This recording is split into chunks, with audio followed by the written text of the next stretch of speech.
વિજ્ઞાન વિષયમાં નાગરિક શાસ્ત્રનો 8મો પાઠ છે, જેનો આજના દિવસે ચોથો અને છેલ્લો ભાગ છે એ આપણે જોશું. તો આ પાઠ છે એના 3 ભાગ આપણે જોયેલા છે અને હવે એમનો ચોથો ભાગ એટલે કે 8મો પાઠ અને ભાગ ચોથો તે જોશું.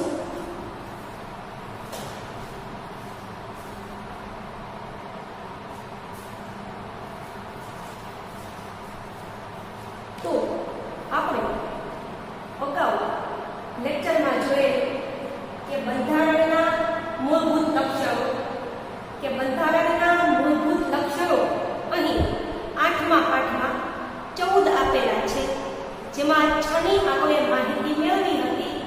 ત્યાર પછીના લક્ષણો છે એની માહિતી મેળવીએ તે પહેલા બંધારણના 6 લક્ષણો છે જે આપણે અગાઉના વિડિયો લેક્ચરમાં ભણ્યા હતા. તો એમનું રિવિઝન ટૂંકમાં કરી લઈએ. તો બંધારણના મૂળભૂત લક્ષણો છે એમાં પહેલું લિખિત દસ્તાવેજ. તો બ્રિટન અને ઇઝરાયલ એટલે કે ઇંગ્લેન્ડ અને ઇઝરાયલ આ બંને દેશોને બાદ કરીએ તો વિશ્વના મોટા ભાગના લોકશાહી દેશો છે એમનું બંધારણ છે એ લખી અને તૈયાર કરવામાં આવેલો દસ્તાવેજ છે. એટલે કે ભારત સહિત વિશ્વના તમામ લોકશાહી દેશો છે એમનું બંધારણ છે તે લખી અને તૈયાર કરેલો દસ્તાવેજ છે. કે વિશ્વમાં ઇંગ્લેન્ડ અને ઇઝરાયલ એટલે કે બ્રિટન અને ઇઝરાયલ આ બંને દેશોમાં જ મૌખિક બંધારણ તૈયાર થયેલું છે. ત્યાર પછી છે બંધારણનું કદ. કે બંધારણ અલગ અલગ 22 ભાગમાં વહેંચાયેલું છે અને 395 અનુચ્છેદ અને 8 પરિશિષ્ટ છે ઈ એમના ભાગ છે. કે ભારતનું બંધારણ અલગ અલગ 22 ભાગમાં વહેંચાયેલું છે, જેમાં 395 અનુચ્છેદ કે હાલમાં 461 અનુચ્છેદ અને 8 અને હાલમાં 12 પરિશિષ્ટ આવેલા છે. ત્યાર પછી બંધારણનું કદ છે એમાં નાગરિકોને મૂળભૂત હક, રાજ્યનીતિના માર્ગદર્શક સિદ્ધાંતો છે તે, ત્યાર પછી કેન્દ્ર અને રાજ્યની શાસન વ્યવસ્થા અને તેમની વચ્ચેના આંતર સંબંધો. કે કેન્દ્ર અને રાજ્ય વચ્ચે કેવા સંબંધો છે તે, લોકોના મૂળભૂત હક, ફરજો, રાજ્યનીતિના માર્ગદર્શક સિદ્ધાંતો, ન્યાયતંત્ર, ચૂંટણી પંચ, સ્થાનિક સ્વરાજ્યની સંસ્થાઓ, લઘુમતીઓ, પછાત અને વંચિત સમૂહો છે એમની માટેની ખાસ જોગવાઈઓ બંધારણના કદમાં કરવામાં આવેલી છે. ત્યાર પછી છે એક જ નાગરિકત્વ. કે ભારતમાં તમામ ભારતીય નાગરિકો ભારત દેશનું નાગરિકત્વ ધરાવે છે. અમેરિકા છે એમાં નાગરિકોને 2 પ્રકારનું નાગરિકત્વ મળે છે. એક યુનાઇટેડ સ્ટેટ્સ ઓફ અમેરિકાનું અને બીજું પોતે જે રાજ્યમાં રહે છે તે રાજ્યનું. પરંતુ ભારતમાં જમ્મુ કાશ્મીર રાજ્યને બાદ કરીએ તો તમામ રાજ્યના નાગરિકો છે એમને એક જ નાગરિકત્વ પ્રાપ્ત થાય છે. જ્યારે જમ્મુ કાશ્મીર રાજ્ય છે ત્યાંના નાગરિકોને ભારતનું અને જમ્મુ કાશ્મીર રાજ્ય બંનેનું નાગરિકત્વ પ્રાપ્ત થાય છે. પરંતુ હમણાં આપણા વડાપ્રધાન નરેન્દ્ર મોદી છે તે અને અન્ય અમિત શાહ આ બંનેએ મળી અને 370 કલમ દૂર કરી અને જમ્મુ કાશ્મીરને જે બંધારણ સભાએ વિશેષ દરજ્જો આપ્યો હતો એમને દૂર કરવામાં આવ્યો છે. ત્યાર પછી છે મજબૂત કેન્દ્રવાળું સમવાય તંત્ર. કે આપણો દેશ છે તે કેન્દ્ર અને રાજ્યનું બનેલો મજબૂત દેશ છે. કે ભારતના કોઈ પણ રાજ્યને ભારત દેશથી અલગ કરી શકાતા નથી, પરંતુ કેન્દ્ર અને રાજ્ય સરકાર છે તે સંકલન સાધીને પોતાનું કાર્ય કરે છે. તો મજબૂત કેન્દ્રવાળું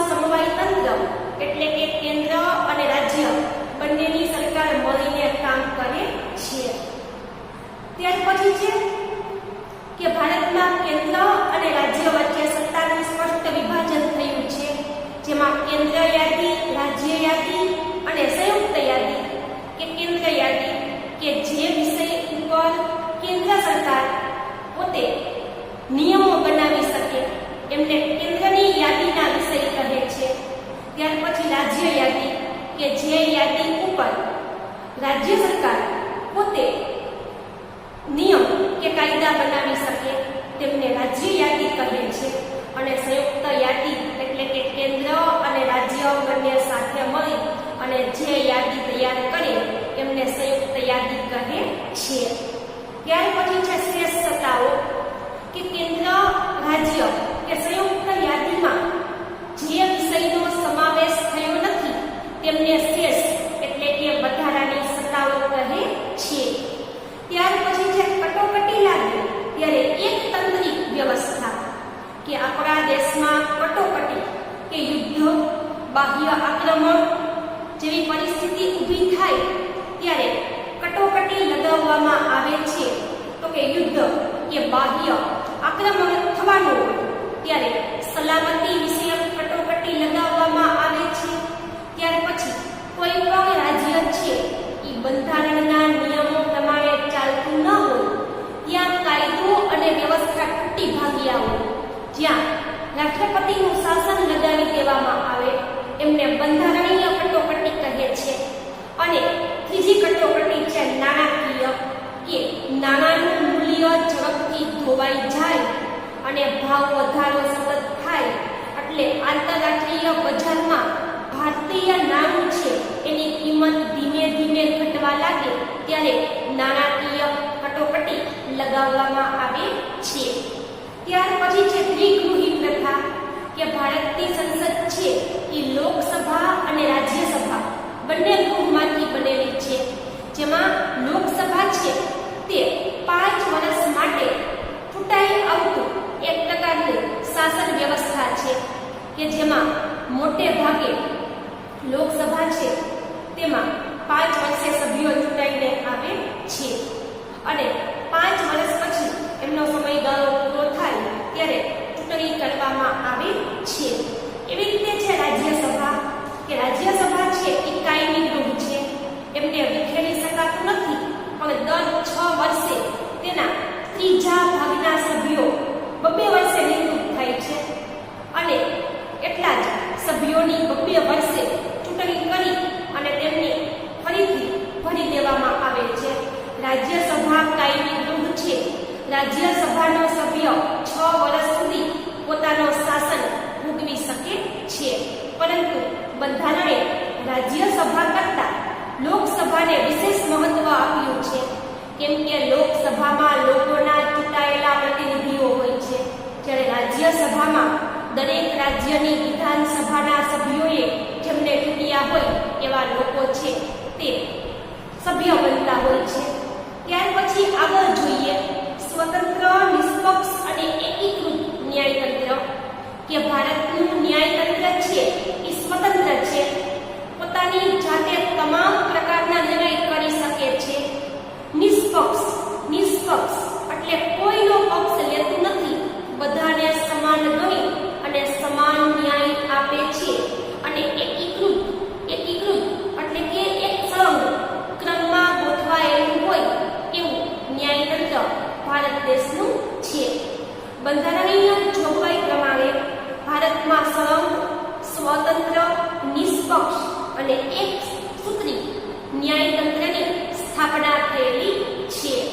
કે ભારતના બંધારણ પ્રમાણે વાત કરીએ તો ભારતનું ન્યાયતંત્ર છે તે સળંગ એટલે કે એક જ સરખું સળંગ હોય તેવું, ટૂંકમાં ક્રમમાં ગોઠવાયેલું હોય તેવું. સ્વતંત્ર કે ભારતનું ન્યાયતંત્ર એક ક્રમમાં ગોઠવાયેલું છે. સ્વતંત્ર એટલે કે કોઈ પણ જાતના દબાણ વગર પોતાની જાતે નિર્ણય કરી શકે છે. નિષ્પક્ષ કોઈનો પક્ષ લીધા વગર પોતે પોતાની જાતે યોગ્ય અને સમાન ન્યાય દરેક નાગરિકોને પૂરો પાડે છે. અને એક સૂત્રી એટલે કે એક જ સૂત્રમાં બંધાયેલું હોય તેવું. એક સૂત્રી કે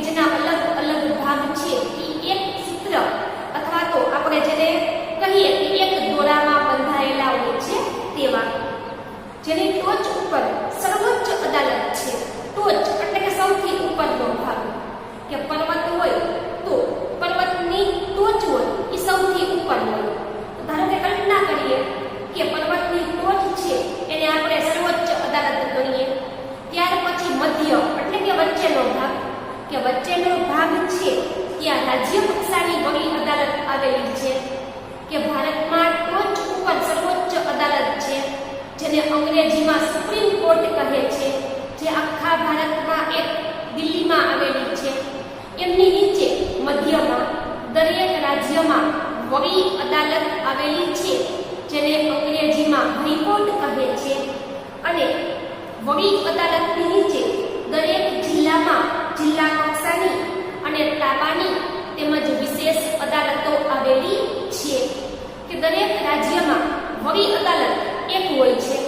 ઉદાહરણ તરીકે ગુજરાતમાં અમદાવાદમાં સોલા ગાંધીનગર હાઈવે છે, ત્યાં સોલા નામનો વિસ્તાર છે, ત્યાં ગુજરાતની વડી અદાલત આવેલી છે. તો આ વડી અદાલતની નીચે દરેક જિલ્લા કક્ષાની અને જિલ્લાની નીચે તાલુકા કક્ષાની, તાબાની અને વિશેષ અદાલતો આવેલી છે. તો કે તાબુ એટલે નીચે હોય તેવું, એકની નીચે બીજું હોય તેવું. તો તાબાની અદાલત એટલે કે જિલ્લા અદાલતની નીચે આવેલી તાબાની અદાલતો અને વિશેષ અદાલત. તો કે વિશેષ અદાલત એટલે કે કોઈ અમુક વિષય માટે અલગથી બનાવવામાં આવેલી હોય એવી અદાલત. ઉદાહરણ તરીકે લોક અદાલત, બાળકો માટેની બાળ અદાલત, મજૂરો માટેની મજૂર અદાલત, ગ્રાહકો માટેની ગ્રાહક અદાલત અને સ્ત્રીઓ માટેની નારી અદાલત. આ બધીને વિશેષ પ્રકારની અદાલત કહે છે, જે જિલ્લા કક્ષાની નીચે આવેલી હોય છે. સર્વોચ્ચ અદાલતના ચુકાદા ભારતમાં આવેલા તમામ અદાલત માટે બંધન કરતા રહે છે, કે સર્વોચ્ચ અદાલત જે કંઈ ચુકાદો આપે એ દરેક રાજ્ય છે એમની માટે બંધન કરતા. એટલે કે સર્વોચ્ચ અદાલતનો ચુકાદો દરેક રાજ્ય અને નાગરિકોએ ફરજિયાત રીતે એમનું પાલન કરવું પડે છે. સંઘ સરકાર અને રાજ્ય સરકાર વચ્ચે બંધારણીય બાબત કે કાયદાના અર્થઘટન અંગે વિવાદ થાય તો ઉકેલ લાવવાની અંતિમ સત્તા સર્વોચ્ચ અદાલત પાસે છે, કે કેન્દ્ર સરકાર અને રાજ્ય સરકાર એમની વચ્ચે બંધારણીય બાબત હોય કે કોઈ કાયદાને લગતી બાબત હોય, એમાં એમની વચ્ચે મતભેદ એટલે કે ઝઘડો ઉત્પન્ન થાય તો સર્વોચ્ચ અદાલત તેમનો યોગ્ય ઉકેલ લાવી આપે છે. અને સર્વોચ્ચ અદાલતનો ચુકાદો બંને સરકારે માનવો પડે છે.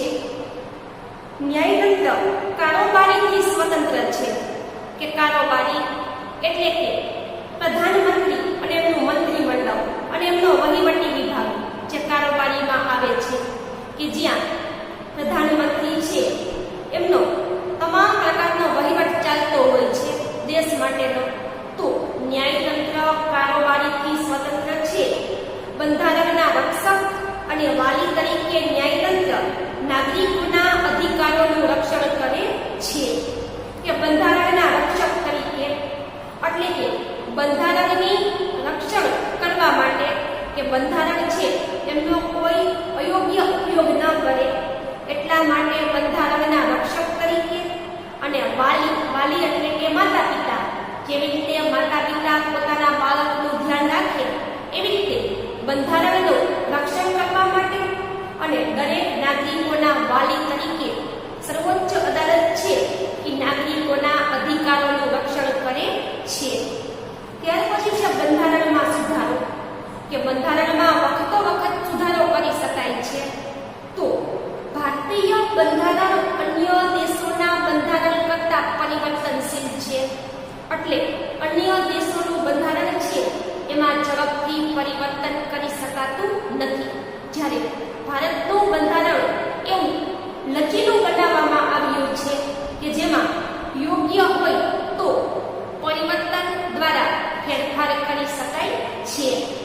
સમય અને સંજોગોને આધીન બંધારણમાં ફેરફાર કરવાની જરૂર પડતી હોય છે, કે સમય અને સંજોગ એટલે કે પરિસ્થિતિ, કે સમય અને પરિસ્થિતિને ધ્યાનમાં રાખી અને બંધારણમાં ફેરફાર કરવો પડતો હોય છે.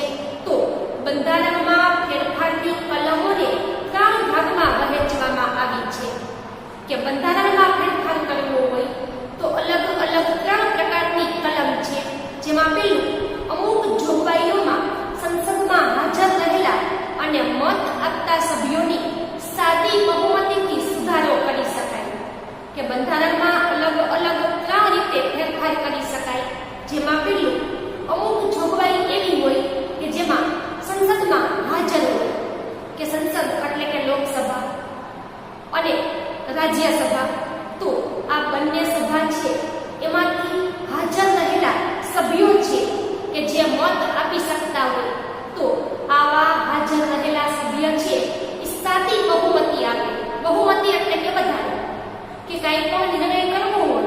એમાં વધારે લોકોના મત મળે તો એ નિર્ણય કરી શકાય.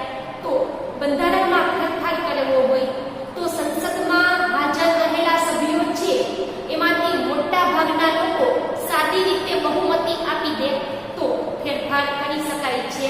બીજું, અમુક જોગવાઈઓમાં સંસદના બંને ગૃહોની કુલ સભ્ય સંખ્યાની બહુમતી, કે અમુક જોગવાઈ એવી હોય કે સંસદના બંને ગૃહો છે, લોકસભા અને રાજ્યસભા, એમના કુલ સભ્યો છે એમની બહુમતી, કે બંને સભાના કુલ સભ્યો બહુમતી આપે અને હાજર તેમજ મત આપતા સભ્યોના 2/3 સ્પષ્ટ બહુમતીથી ફેરફાર કરી શકાય.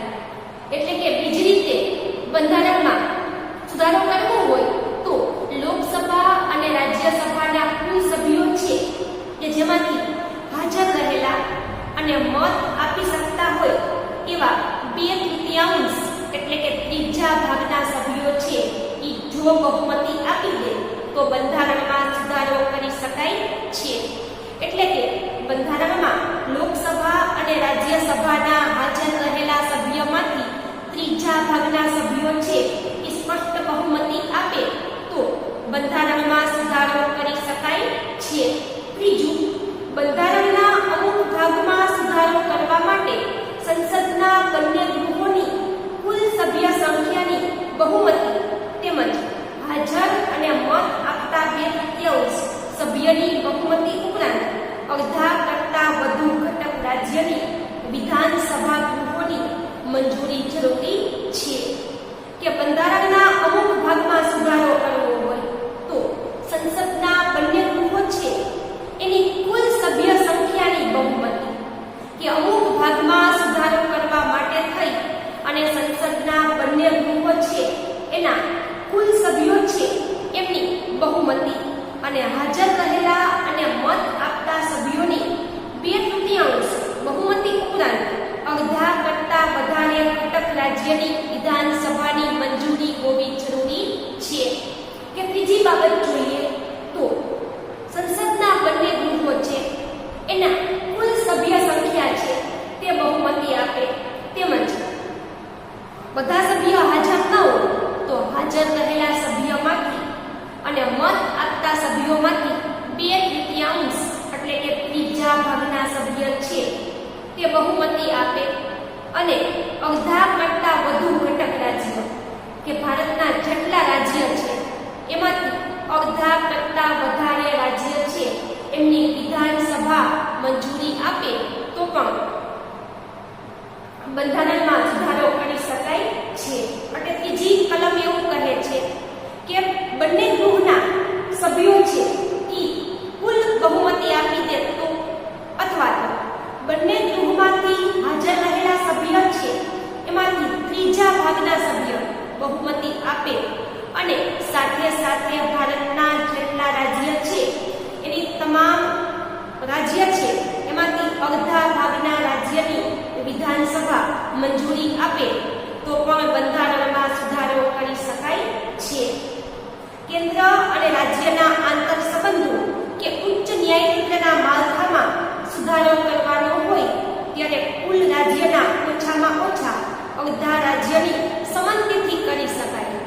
કે કેન્દ્ર અને રાજ્ય સરકાર વચ્ચેના આંતર સંબંધો એટલે કે પરસ્પરના સંબંધો, કે કેન્દ્ર અને રાજ્ય વચ્ચેના પરસ્પરના સંબંધો, કે ઉચ્ચ ન્યાયતંત્ર એટલે કે ઉચ્ચ ન્યાયતંત્ર એટલે કે જે સર્વોચ્ચ અદાલત છે તે અને એની સાથે જોડાયેલું આખું ન્યાયતંત્રનું માળખું, એમાં સુધારો કરવો હોય ત્યારે કુલ રાજ્યના ઓછામાં ઓછા અડધા રાજ્યોની સંમતિથી કરી શકાય છે.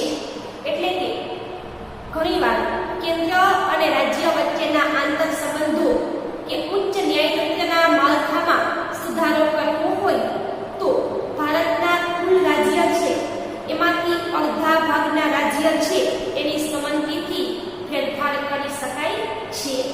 ન્યાયિક ચુકાદાને આધારે પણ સંસદ દ્વારા બંધારણમાં સુધારો કરવામાં આવે છે. એટલે કે સર્વોચ્ચ અદાલત છે એ ન્યાયિક ચુકાદો આપે જેના દ્વારા પણ સંસદ છે અને બંધારણમાં સુધારો કરી શકે છે. બંધારણના મૂળભૂત માળખામાં ફેરફાર કરી શકાતો નથી. કે બંધારણનું જે મૂળ કે મુખ્ય માળખું છે એમાં કોઈ પણ જાતનો ફેરફાર કરવામાં આવતો નથી. બંધારણની ઘણી બાબતમાં સંસદની સાદી બહુમતીથી સુધારો કરી શકાતો હોવાથી બંધારણ સુપરિવર્તનશીલ અને લચીલું ગણાય છે. કે બંધારણની ઘણી બાબતો છે જેમાં સંસદની સાદી બહુમતીથી સુધારો કરી શકાય છે. કે બંધારણમાં ઘણી બધી એવી બાબત છે કે જેમાં સંસદ સાદી બહુમતીથી સુધારો કરી શકે છે. એટલે બંધારણ સુપરિવર્તનશીલ એટલે કે બંધારણમાં સમયે સમયે પરિવર્તન યોગ્ય રીતે કરી શકાય છે. અને લચીલું એટલે કે આપણે જેમ વાળવું હોય તેમ વાળી શકાય. અંગ્રેજીમાં જેને ફ્લેક્સિબલ કહે છે. એટલે કે ભારતનું બંધારણ પરિવર્તનશીલ છે અને લચીલું એટલે કે તેમાં ફેરફાર કરી શકાય એવું પણ છે. પરંતુ કેટલીક બાબતોમાં સાદી બહુમતીથી સુધારો થઈ શકતો નથી. કે બંધારણમાં અમુક બાબત એવી હોય કે જેમાં સાદી બહુમતી છે એનાથી સુધારો કરી શકાતો નથી. રાજ્યના અનુમોદન વગર સુધારો શક્ય ન હોવાથી તેટલા અંતે તે દુષ્કર છે. કે ઘણીવાર રાજ્ય અનુમોદન એટલે કે ટેકો કે ઘણીવાર રાજ્ય ટેકો પૂરો ન પાડે તો સુધારો શક્ય નથી અને ઘણીવાર તે દુષ્કર એટલે કે ખૂબ ગંભીર કાર્ય પણ ગણાય છે. ટૂંકમાં ઘણીવાર રાજ્ય છે તે ટેકો પોતાનો પૂરો ન પાડે તો સુધારો શક્ય નથી. આમ બંનેનું મિશ્રણ ભારતીય બંધારણનું આગવું લક્ષણ છે. આમ ભારતના બંધારણમાં અમુક પ્રકારે સુધારો કરી શકાય છે તો અમુક પ્રકારે બંધારણ છે એમાં સુધારો કરવો દુષ્કર એટલે કે મુશ્કેલ પણ છે. છતાં પણ ભારતનું બંધારણ પરિવર્તનશીલ અને લચીલું ગણાય છે. ત્યાર પછી છે સાર્વત્રિક પુખ્ત વય મતાધિકાર. સાર્વત્રિક બધાને એક સરખું લાગુ પડે તેવું બધા જ નાગરિકોને એક જ સમાન લાગુ પડતું હોય. પુખ્ત વય 18 વર્ષ અથવા જેમની ઉંમર 18 વર્ષ કરતાં મોટી છે એવા નાગરિકોને મત આપવાનો અધિકાર. કે ભારતમાં સમાન રીતે 18 વર્ષ કે 18 વર્ષથી ઉપરની વ્યક્તિઓને મત આપવાનો અધિકાર. તો આ અંગે આપણે અગાઉ ચર્ચા કરેલી છે. ભારતના બંધારણમાં 18 વર્ષની ઉંમરના તમામ નાગરિકોને કોઈ પણ જાતના ધર્મ, શિક્ષણ, લિંગ, આવક, કોમ, મિલકત કે જન્મ સ્થાન જેવા કોઈ પણ જાતના ભેદભાવ વગર મુક્ત રીતે દરેક નાગરિકને સમાન મત આપવાનો અધિકાર મળ્યો છે. કે સાર્વત્રિક પુખ્ત વય મતાધિકાર એટલે ભારતનું બંધારણ છે તે 18 વર્ષ અથવા 18 વર્ષ કરતાં જેમની ઉંમર મોટી છે એવા તમામ નાગરિકો કોઈ પણ જાતનો ધર્મ કે ગમે તે ધર્મની હોય, ગમે તે જાતિની હોય, ગમે તે જાતિ એટલે કે વ્યક્તિ ગમે તે જ્ઞાતિની હોય, કે ઓછું ભણેલી હોય કે વધારે શિક્ષણ મેળવેલું હોય, કે શિક્ષણનું પ્રમાણ વધુ કે ઓછું હોય, આવક ઓછી કે વધુ હોય, કોમ એટલે કે હિન્દુ, મુસ્લિમ, બૌદ્ધ વગેરે તો અલગ અલગ કોમની હોય, વ્યક્તિ પાસે વધારે કે ઓછી મિલકત હોય, કે ગમે તે જગ્યાએ ભારતમાં જન્મ થયો હોય છતાં પણ તમામ નાગરિકોને કોઈ પણ જાતના ભેદભાવ વગર કે અસમાનતા વગર મત આપવાનો અધિકાર તે સાર્વત્રિક પુખ્ત વય મતાધિકાર છે. અને દરેક નાગરિકને સમાન મતાધિકાર આપવો એ ખરેખર પ્રગતિશીલ અને હિંમતભર્યું પગલું છે. કે બંધારણ સભાએ ભારતના તમામ નાગરિકો ઉપર વિશ્વાસ મૂક્યો છે અને તમામ નાગરિકો છે એમની માટે પ્રગતિશીલ એટલે કે ખરેખર પ્રગતિશીલ કહી શકાય તેવું અને હિંમતભર્યું એટલે કે કોઈ પણ જાતના ડર વગર નાગરિકોને 18 વર્ષ પછી મત આપવાનો અધિકાર આપ્યો છે એ ખરેખર ખૂબ જ સુંદર કામ છે. મતાધિકારને કારણે લોકશાહીમાં પ્રત્યેક નાગરિકને ચૂંટણી સમયે પોતાના પસંદગીના ઉમેદવારને મત આપી અને ચૂંટવાનો અધિકાર છે. મતાધિકાર એટલે કે મત આપવાનો અધિકાર.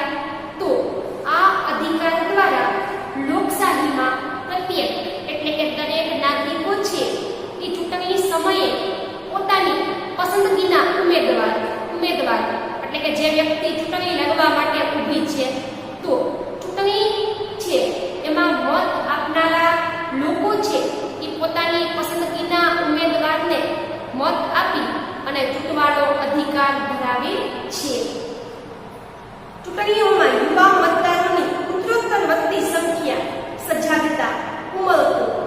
મતદાન જાગૃતિને કારણે મતદાનનું વધેલું પ્રમાણ. આમ રાજકીય ક્ષેત્રે યુવાનોની સક્રિયતા અને લોકશાહીની પરિપક્વતા અને સફળતાની નિશાની છે. આમ ચૂંટણીઓમાં યુવા મતદારો છે એમની ઉત્તરોત્તર સંખ્યા વધી રહી છે. કે ચૂંટણી છે એમાં યુવા એટલે કે યુવાન વયની વ્યક્તિઓ છે જે મત આપતી હોય એમની સંખ્યામાં સતત વધારો થાય છે, જેમને કારણે આવા મતદારો ઉત્તરોત્તર એટલે કે એક પછી એક વધ્યા જ કરે છે. યુવા મતદારોની સંખ્યા વધે છે, એમની સજાગતા એટલે બધું જ જાણતા હોય, બધી જ જાણકારી જેમની પાસે છે કે આપણી આજુબાજુ જે કંઈ બનાવ બનતા હોય એની આપણને બધી જાણ હોય, એમને સજાગ કહેવાય. ઉમળકો એટલે કે ઉત્સાહ, અંદરથી ઉત્સાહ કે હરખની લાગણી ઊભી થાય, આનંદની લાગણી ઉત્પન્ન થાય. તો મોટા ભાગના મત આપતા લોકો છે એના અંદરથી ઉમળકો કે ઉત્સાહ પ્રગટે છે. મતદાન જાગૃતિ એટલે કે મત આપવામાં તમામ નાગરિકો જાગૃત બન્યા છે અને મત આપવો જોઈએ એવી તેઓ ઈચ્છા રાખે છે. તો એમને કારણે મોટે ભાગે ચૂંટણી છે એમાં સાર્વત્રિક પુખ્ત વય મતાધિકાર દ્વારા નાગરિકો છે એ પોતાને મનગમતા ઉમેદવારને મત આપી શકે છે.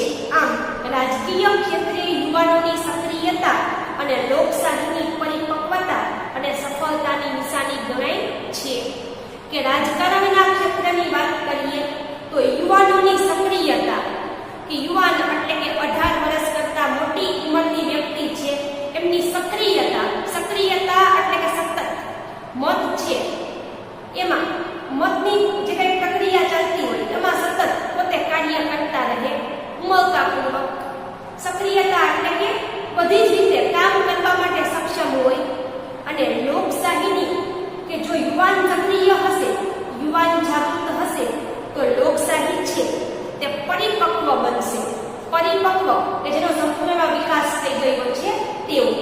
તો જો નાગરિકો સક્રિય હશે, જાગૃત હશે તો લોકશાહી છે તે પરિપક્વ બનશે અને લોકશાહી તે સફળતાની નિશાની પણ ગણાશે. આમ સાર્વત્રિક વય મતાધિકાર તે પણ બંધારણનું અગત્યનું લક્ષણ છે.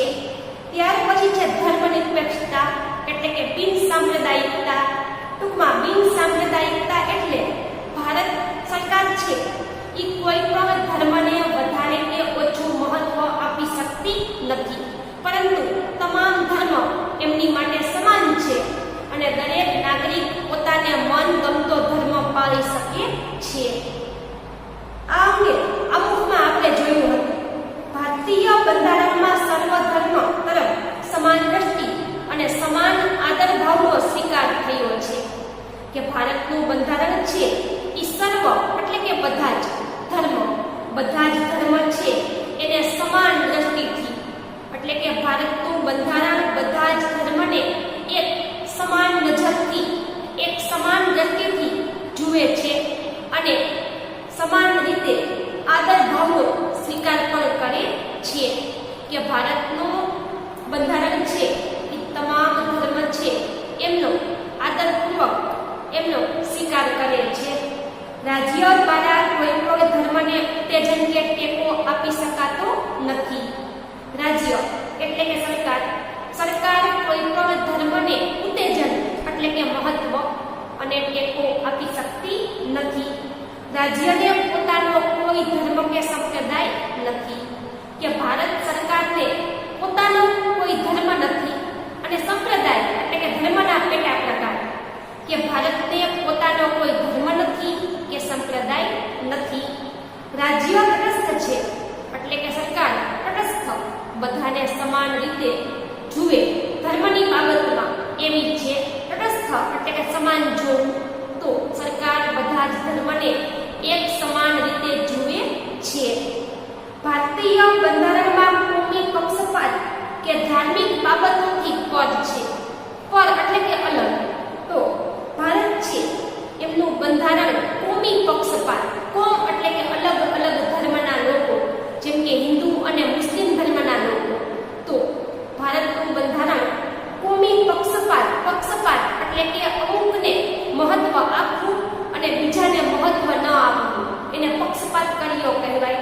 કે અમુકને સારી રીતે સાચવવા અને બીજાનું અપમાન કરવું, એને પક્ષપાત કર્યો કહેવાય. તો ભારતનું બંધારણ છે એ કોમી પક્ષપાતને નથી અને ધાર્મિક બાબતોથી પર છે, કે ભારતનું બંધારણ ધાર્મિક બાબતમાં પડતું નથી, એમનાથી અલગ રહે છે. રાજ્ય કોઈ પણ નાગરિક પ્રત્યે ધર્મને આધારે ભેદભાવ કરી શકતું નથી, કે દેશની સરકાર કોઈ પણ નાગરિક સાથે ધર્મની બાબતમાં ભેદભાવ કરી શકતી નથી. ધર્મના અનુયાયીઓને પોતાના પસંદગીની ધાર્મિક માન્યતા, શ્રદ્ધા અને આસ્થા અનુસાર ધર્મનું પાલન કરવાની અને પ્રચાર પ્રસાર કરવાની સ્વતંત્રતા બંધારણમાં આપવામાં આવેલી છે. કે ધર્મના અનુયાયીઓ એટલે કે પાલન કરનારા, કે જે ધર્મના લોકો એમનું પાલન કરતા હોય છે એ પોતાની પસંદગીની ધાર્મિક માન્યતા, શ્રદ્ધા અને આસ્થા છે તે પ્રમાણે ધર્મનું પાલન કરી અને તેમનો પ્રચાર અને પ્રસાર કરી શકે છે. કે દરેક ધર્મના અનુયાયીઓ પોતાના ધર્મમાં શ્રદ્ધા અને આસ્થા ધરાવી શકે છે. પોતાના ધર્મનો પ્રચાર એટલે કે પોતાના ધર્મની જાહેરાત અને પ્રસાર એટલે ફેલાવો, કે પોતાના ધર્મની જાહેરાત કરી વધુમાં વધુ લોકો સુધી એમની માહિતી ફેલાવી શકે છે. જો કે ભારતીય બંધારણમાં ધાર્મિક લઘુમતીઓને કેટલાક વિશેષ અધિકાર અને સવલત મળ્યા છે.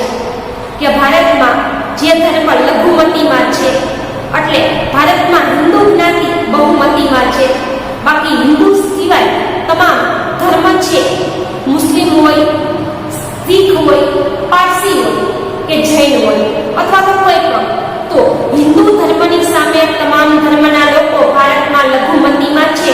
લઘુ એટલે કે જેમની સંખ્યા બહુમતી કરતા ઓછી હોય તેવું. તો બંધારણ સભાએ લઘુમતી સમૂહો છે એમને વિશેષ પ્રકારના અધિકાર અને સવલત એટલે કે સુખ સુવિધા પૂરી પાડવી છે. સમાન નાગરિક ધારાની જોગવાઈ માર્ગદર્શક સિદ્ધાંતોમાં સમાવી આમ આ બાબતો ધર્મનિરપેક્ષ રાજ્યને ઘોષિત કરે છે. કે સમાન નાગરિક ધારો, કે બધા જ નાગરિકો માટે, ધારો એટલે કે કાયદો, કે બધા જ નાગરિકો માટે સમાન કાયદો બનાવવામાં આવ્યો છે. અને જેનાથી માર્ગદર્શક સિદ્ધાંતો છે એમાં એમને સમાવી લીધા છે. કે ભારત સરકારને યોગ્ય માર્ગ ચિંધે એવા માર્ગદર્શક સિદ્ધાંતો, જેમની 9મા પાઠમાં ચર્ચા કરી છે. તો આ સિદ્ધાંતો છે એ ભારતને ધર્મનિરપેક્ષ રાજ્ય ઘોષિત કરે છે. ધર્મનિરપેક્ષ એટલે કોઈ પણ ધર્મને મહત્વ ન આપવું, પરંતુ ધર્મથી અલગ રહેવું અને બધા જ ધર્મને સમાન ગણવા. અને ભારતને બિન સાંપ્રદાયિક રાજ્ય ઘોષિત એટલે કે જાહેર કરે છે. ત્યાર પછી છે અદાલતી સમીક્ષા. અદાલતી સમીક્ષા બંધારણનું વિશિષ્ટ લક્ષણ છે. સંઘ અને રાજ્ય દરેક પોતાના કાર્યક્ષેત્રમાં રહી અને કામ કે વહીવટ કરે એ જોવાની સત્તા અદાલતને સોંપવામાં આવી છે. એટલે કે ભારતનું ન્યાયતંત્ર છે એ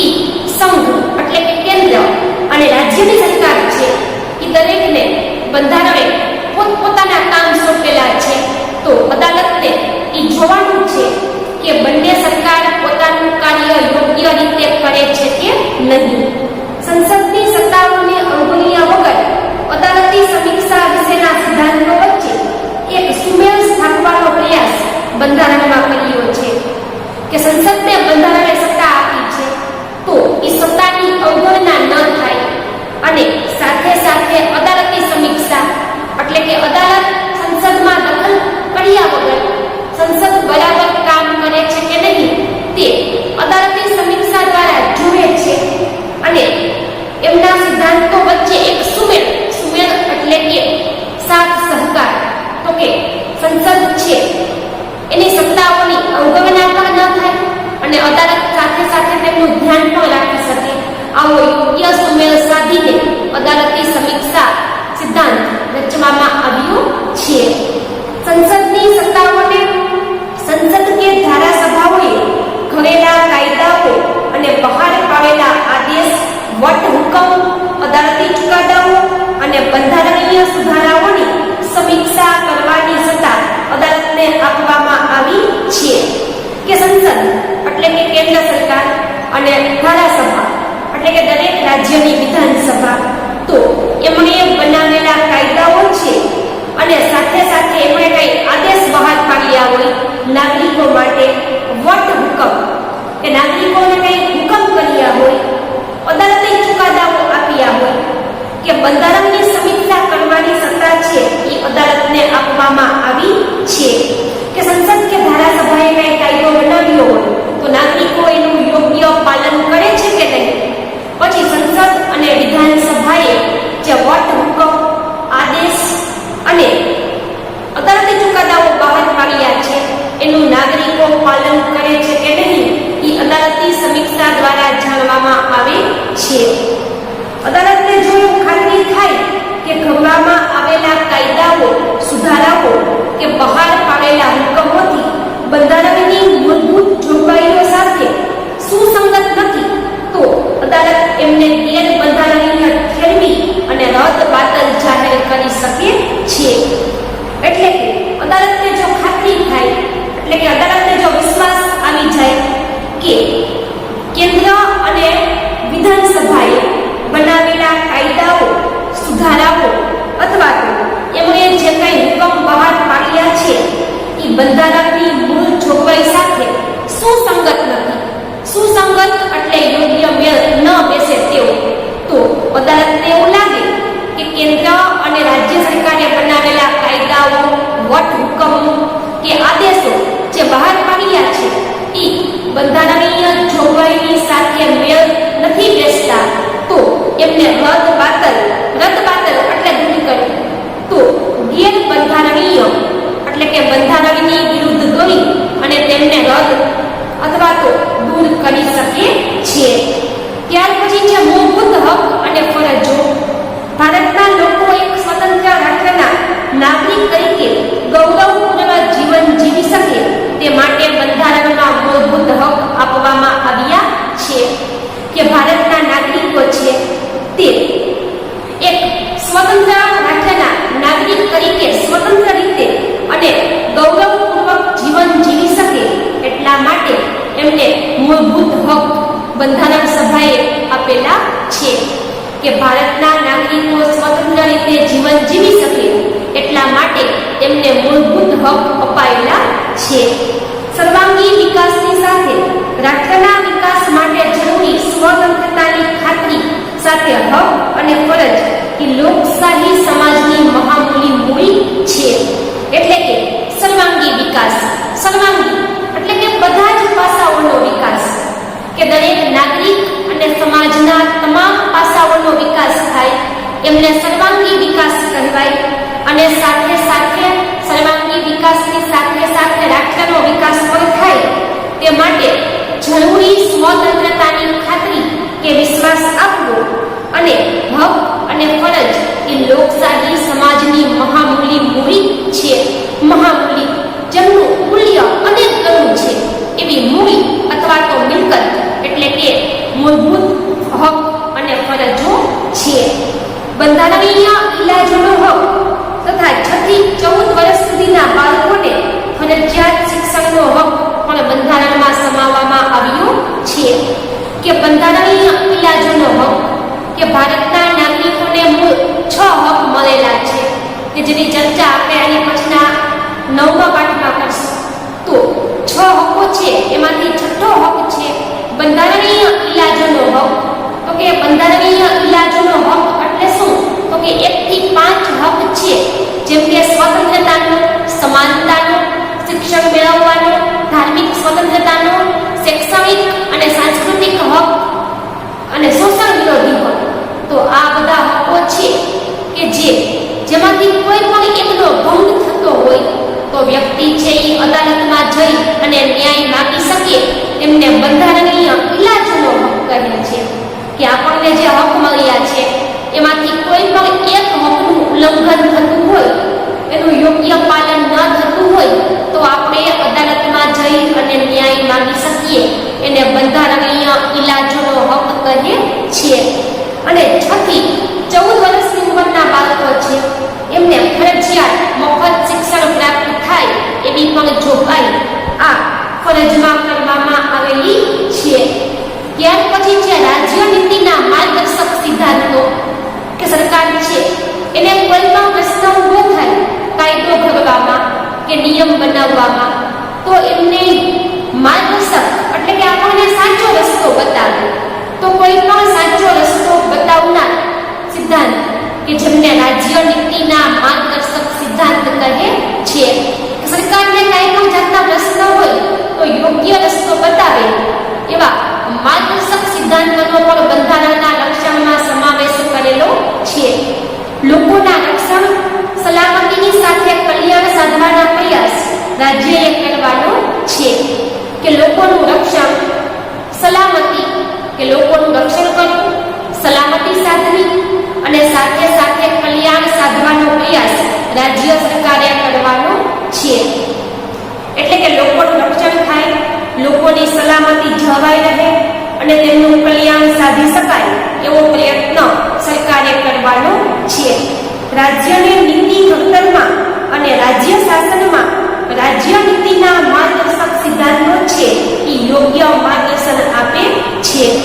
કે દેશની સરકાર છે એ નીતિ કે કાયદા બનાવતી હોય તો એમના ઘડતરમાં અને રાજ્યમાં શાસન કરવા માટે રાજ્ય નીતિના માર્ગદર્શક સિદ્ધાંતો છે એ યોગ્ય માર્ગદર્શન આપે છે. તેથી આ સિદ્ધાંતોને માર્ગદર્શક સિદ્ધાંતો કહે છે. કે દેશની સરકારને નિયમો ઘડવા માટે યોગ્ય અને સાચો રસ્તો બતાવે એમને માર્ગદર્શક સિદ્ધાંતો કહે છે. અને છેલ્લું અને 14મું પછાત વર્ગ અને આદિજાતિ માટે જોગવાઈઓ.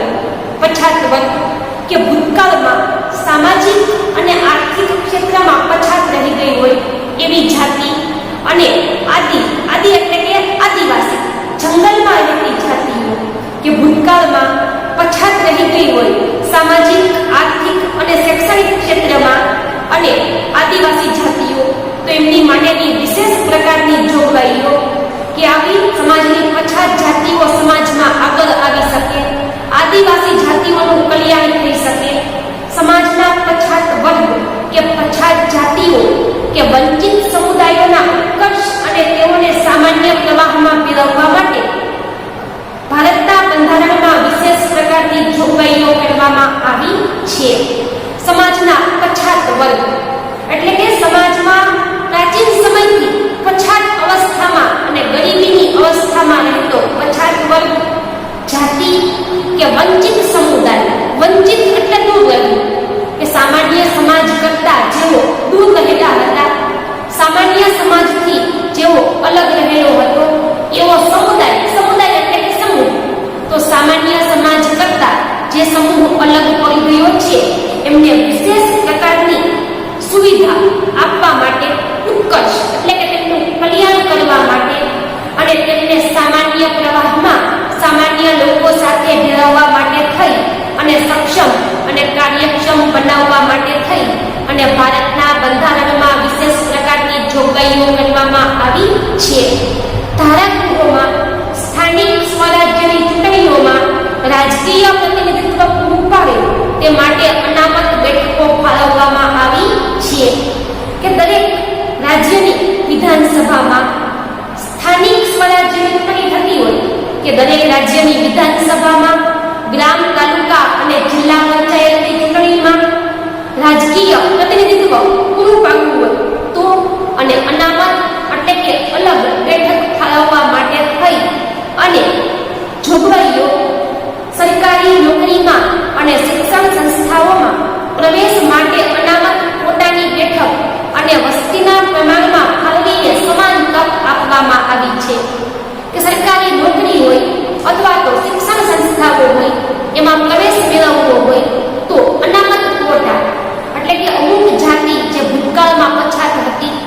સરકારી નોકરી મેળવી શકે, શિક્ષણ સંસ્થામાં સારું શિક્ષણ મેળવી શકે એટલા માટે તેમની અલગ સીટ કે જગ્યા રાખવામાં આવે છે અને એમની વસ્તીના પ્રમાણમાં ફાળવી અને તેમને સામાન્ય નાગરિકની જેમ સમાન તક આપવામાં આવે છે. પછાત જાતિના બાળકોને શિક્ષણ માટે શિષ્યવૃત્તિઓ, સવલતો, ફી માફીની સગવડનો લાભ, હકારાત્મક ભેદભાવ અને રક્ષણાત્મક ભેદભાવની નીતિનો ખાસ પ્રબંધ કરવામાં આવ્યો છે. કે પછાત જાતિના બાળકો છે તો આવા પછાત જાતિના બાળકો છે એમને શિક્ષણ મળે, શિષ્યવૃત્તિ પ્રાપ્ત થાય, સવલતો એટલે કે તેમને સુખ સુવિધા પ્રાપ્ત થાય. તો કે પછાત વર્ગના બાળકો સારું શિક્ષણ મેળવી શકે, શિષ્યવૃત્તિ મેળવી શકે, એમને સારી સગવડો પ્રાપ્ત થાય, એમની ફી માફ થઈ જાય, એ માટે હકારાત્મક ભેદભાવ એટલે કે બંધારણ આમ તો કોઈની સાથે ભેદભાવ નથી કરતી, પણ પછાત જાતિનું કલ્યાણ થાય, પછાત જાતિના બાળકો આગળ આવી શકે એટલા માટે હકારાત્મક ભેદભાવ અને રક્ષણાત્મક કે ભેદભાવ ખરો પણ કેવો કે જેનાથી સારું પરિણામ આવે તેવો હકારાત્મક ભેદભાવ અને રક્ષણાત્મક ભેદભાવ એટલે પછાત જાતિઓને રક્ષણ મળે એટલા માટે એમની સાથે અને સામાન્ય નાગરિકો સાથે ભેદભાવ કરવામાં આવ્યો કે જેમનાથી પછાત જાતિઓનું રક્ષણ થાય એમને રક્ષણાત્મક ભેદભાવ કહે છે. કે હકારાત્મક ભેદભાવ એટલે કે પછાત જાતિઓ છે એ સામાન્ય સમાજની સાથે ભળી શકે, એને તમામ પ્રકારની સુખ સુવિધા અને સવલતો પ્રાપ્ત થાય, અને રક્ષણાત્મક ભેદભાવ એટલે પછાત જાતિનું રક્ષણ થાય અને તેઓ પણ પોતાનું સ્થાન ઊંચું લાવી શકે. તો બંધારણના અહીં મુખ્ય લક્ષણો આપણે જોઈએ તો હવે આની પછીનો પાઠ છે કે જે ભૂગોળનો પાઠ 13મો છે એનો અભ્યાસ કરશું. અને બીજી વાત કે તમને લોકોને જે હોમવર્ક સામાજિક વિજ્ઞાનનું આપવામાં આવે છે તે રફબુકમાં લખવાનું નથી, પરંતુ સામાજિક વિજ્ઞાનની હોમવર્કની બુક બનાવી અને તેમાં લખવાનું છે. અગાઉનો પાઠ પૂરો કર્યો છે એ હોમવર્ક જે વિદ્યાર્થીએ રફબુકમાં લખ્યું હોય તે સામાજિક વિજ્ઞાનની હોમવર્ક બુક બનાવી અને એમાં લખી નાખજો. અને સાથે સાથે આજના દિવસનું જે કંઈ હોમવર્ક છે એ પણ હોમવર્ક બુકમાં લખવું.